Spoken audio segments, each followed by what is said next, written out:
Hello everyone, this is Prabhas Sharma, Assistant Professor, Department Electronics and Communication, Oriental Institute of Science and Technology, Bhopal. Today, my lecture topic is Pulse Code Modulation, PCM. This topic comes under the subject Digital Communication. Analog to digital conversion. As we all know, the digital signals are better than the analog signal because digital signals have low noise and can easily be recovered and amplified. For this reason, in the today's scenario, we convert analog signal into digital data. For converting analog signal to digital data, there are two important methods: PCM, pulse code modulation, and second is delta modulation. In this lecture, I am going to discuss PCM, pulse code modulation. Pulse code modulation consists of three steps to digitize an analog signal. First is sampling, second quantization, and third binary encoding. This is the diagram of PCM transmitter. In the PCM transmitter, first we are applying the analog signal to sampler, and the output of sampler is going to quantizer. Output of quantizer is going to encoder. So first is sampling. In the sampling process, we convert analog signal into discrete signal, that is PAM signal. We are converting this PAM signal to quantized signal. After the quantized signal, we are getting digital data by using the encoding method. So three important blocks are sampler, quantizer, and encoder. So first block is sampler. So what is sampling process? As we all know what is sampling. Sampling is nothing but converting an analog signal into discrete signal. In the sampling process, we are using a sampling frequency fs, which is greater than twice of fm, or sampling rate is ts equals to 1 by 2 fm. fs equals to 1 by ts is called sampling rate or sampling frequency. ts is referred to as sampling interval. There are three sampling methods: ideal sampling, natural sampling, and flat top sampling. In the ideal sampling, we are using train of impulses. In the natural and flat top, we are using train of pulses. The process is referred to as PAM and the outcome of a signal with analog values. For more details about the sampling process and types of sampling, you can go through my two different lectures. First is sampler and second is types of sampling. There are three important types of sampling methods: ideal sampling, natural sampling, and flat top sampling. In the ideal sampling, we are using train of impulse. In the natural sampling and flat top, we are using practical signal as a carrier, train of pulse. In the natural sampling, the amplitude of pulse signal is following the natural slope, but in the flat top, we are using sample and hold circuit. The output is first sampled, then hold for the particular period.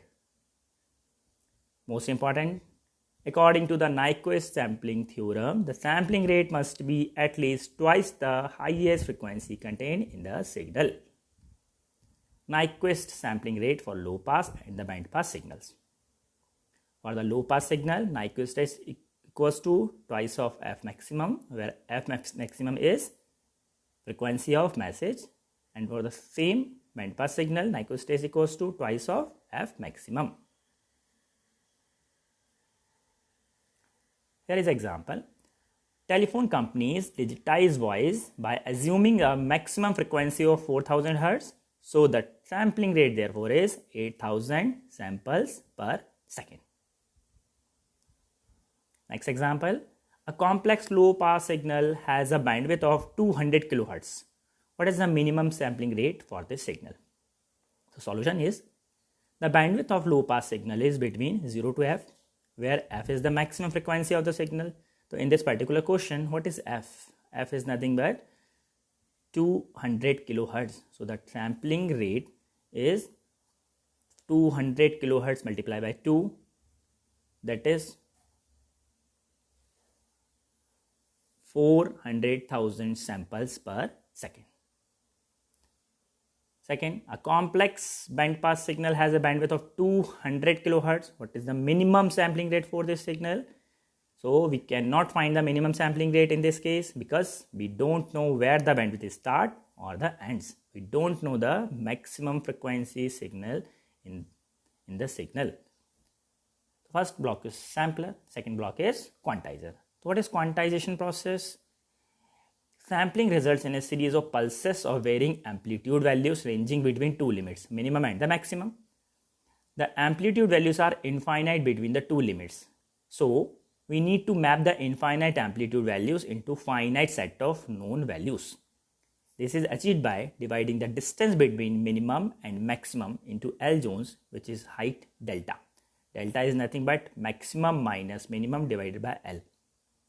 Sampling process के बाद जब आप message signal को train of impulse से multiply करा रहे हो तो आपको जो सिग्नल मिल रहा है उसका जो एम्पलीट्यूड है वो डिस्क्रीट है. सपोज हम लोग मैसेज सिग्नल को 5 एम्पलीट्यूड के कैरियर के साथ मल्टीप्लाई करा रहे हैं तो आपको जो रिजल्टेंट आंसर मिलेंगे वो मिलेंगे आपको 1.6, 2.8, 3.9, 4.2. तो इसे हम लोग एक फिक्स वैल्यू में चेंज करेंगे. जैसे 4.2 है तो उसे आप 4 करोगे, 4.8 है तो आप उसे 5 कर लोगे, 1.2 है आप उसे 1 कर लोगे और 1.7 है तो आप उसे 2 कर लोगे. इस प्रोसेस को आप बोलते हो quantization process. Quantization labels, we decide quantization labels. So quantization labels are 0 to L-1. Each samples falling in the zone is then approximated to the value of the midpoint. Now the quantization zones. Assume we have a voltage signal with amplitude V minimum is minus 20 volt and V maximum is plus 20 volt. We want to use L equals to 8 quantizations label. So zone with delta equals to 20 minus 20 by 8 which is equals to 5. ठीक है, हम लोग 5 volt का एक level लेंगे. ठीक, तो 8 Jones होंगे हमारे -20 to -15, -15 to -10, -10 to -5, -5 to 0, 0 to +5, +5 to 10, 10 to 15 and 15 to 20. These are our 8 quantization levels. So mid point क्या होंगे? -17.5, -12.5, -7.5, -2.5, 2.5, 7.5, 12.5 and 17.5. So assuming codes to zone. हम लोग हर एक जोन को एक बाइनरी कोड असाइन करेंगे. तो number of bits required to encode the zone is depend on the number of labels. We are taking labels 8. ठीक है, हम लोग 8 लेबल ले रहे हैं तो हमारा जो NB equals to log 2 base L है. अगर हम लोग 8 लेवल्स ले रहे हैं तो 2 to the power 3 तो N इक्वल्स टू आपका आ जाएगा 3. दैट मीन आपको 3 बिट की एनकोडिंग करनी है 8 लेवल्स के थ्रू. ठीक है, तो 8 लेवल की एनकोडिंग होगी 000, 001, 010, 011, 100, 101, 110 एंड 111. ठीक है, तो जो फर्स्ट लेवल है उसको आप असाइन करोगे 000, सेकेंड लेवल को आप करोगे 001 and this process continuous. This is a diagram for the quantization encoding of A sampled signal. ठीक है, जब आपको जो सैम्पल्स के वैल्यूज मिल रहे हैं आपने पहले लेवल लिए हैं 0 to 8, 0, 1, 2, 3, 4, 5, 6, 7. ये आपके 8 लेवल्स हैं. ठीक, अब जो आपको सैम्पल्स की वैल्यू मिल रही है -6.1, 7.5, 16.2, 19.7, 11, 5.5. These are the values. ठीक है, तो आप क्या करोगे, इनको सबसे पहले आप राउंड ऑफ कर लोगे. ठीक है, राउंड ऑफ करोगे. राउंड ऑफ आपने किया, जैसे आपके पास है 7.5, उसको आपने लिया है 7. ठीक, फिर आपका जो है 1 पॉइंट समथिंग 1.5 उसको आपने ले लिया है 2. ठीक, इस तरह से आप जो लेवल्स रहेगा उनको आप फिक्स वैल्यू में चेंज कर लोगे, फिर उसको आप एनकोड कर लोगे. Bit rate and bandwidth requirement of PCM. PCM की बैंडविड्थ होती है NB into FS. NB is number of bit and FS is frequency और sampling rate. NB is bits per sample and FS is sampling rate. The bandwidth required to transmit the signal depends on the type of line encoding used. Line encoding. There is a different other topic, type of line coding. We will discuss in next chapter about the line coding. Next is PCM receiver. To recover an analog signal from the digitized signal, we follow the following steps.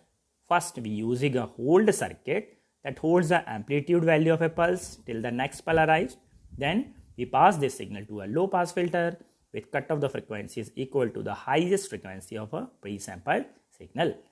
The higher the value of L, the less distorted of a signal is recovered.